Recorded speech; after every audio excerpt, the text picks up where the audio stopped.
Communication? I'm sure you're already pretty good at that, right? Talking to your friends, texting, tweeting, all the time. So why take a communication class then, am I right? Well, in this quick video, we will discuss the different types of communication that people must do effectively every day in school, the community, and the workplace. The communications course that you will take will help you be effective at all these different types of communication. A famous teacher, Margaret Wheatley, reminds us that there have always been, quote, people sitting around talking, end quote.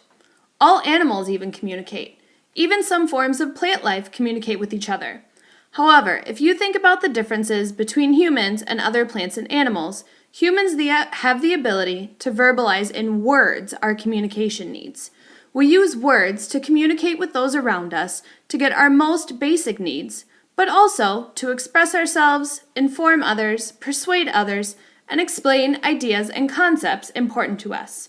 Without knowing how to do these things effectively, your life won't be as good as it probably could be. This class will go over 4 different types of communication.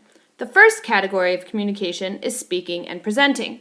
Speaking is the category of communication that is kind of like a one-way street. You have information, you are giving that information to someone else, and you really don't expect much in return from your audience. You might be most familiar with the idea of speaking in a class format like giving a speech. In this course, you will give a few speeches. However, that is not the only type of speaking or communication you will learn about in the class. You also give a talk about a short story and a verbal presentation. In your life, speaking and presenting is something that most people with any sort of job have to do, whether it be presenting the information about a certain product to a customer at your retail job or giving a presentation to a meeting room full of important investors or a courtroom jury. Speaking and presenting is a very important skill that all people will need to do effectively. The second category of communication that the class will go over is discussion. Discussion, unlike speaking, is a two-way street. In school, you might roll your eyes when a teacher says that you are going to have a class discussion. However, discussing is one of the most active and interesting ways of learning. You might be surprised to realize how much of your life you spend in discussion. Just think of all the minutes in a day you are talking with, not at, a friend, a parent, a classmate, the clerk at the gas station, or a phone service provider. Academic discussion might make you roll your eyes because it takes a little more energy than just remarking on the weather. However, academic discussion will also increase your brain power more than a simple, passing, everyday discussion.